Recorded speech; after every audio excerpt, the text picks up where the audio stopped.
Wow, breaking news! দরদ সিনেমার poster মুহূর্তে ভাইরাল। সাকিব এবং সোনাল জোয়ানের লুক দেখে তো একদম মাথাই নষ্ট মামা। দেখেন কত সুন্দর লুক। এর মাঝে আমাদের নির্মাতা অনন্য মামুন ভাই অনারবেরি ভাই ফেসবুকে একটি পোস্ট করেছে, বলেছে সত্যি কি সোনাল জোয়ান হারিয়ে গেছে? কি লুকিয়ে আছে এই দরদ সিনেমাতে? কি এমন চমক রয়েছে? ভাই রে ভাই, মাথা নষ্ট করার মতো একটি সিনেমা হবে আমাদের এই দরদ সিনেমা। দরদ সিনেমার নতুন একটি আপডেট আমি আপনাদেরকে দেই।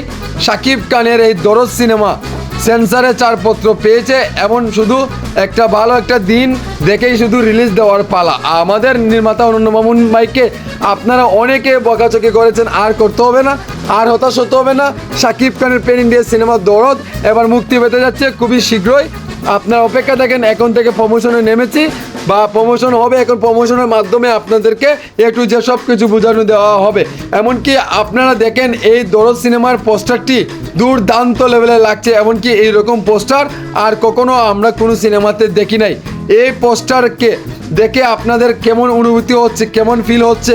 আর এত সুন্দর একটা হলো ডায়লগ, ভাই রে ভাই কি বলবো, সত্যি কি হারিয়ে গেছে সোনাল জোয়ান? এটা আপনারা এবার খুঁজে বের করতে পারলে 1 লাখ টাকা পুরস্কার দিবে অরণ্য মামুন।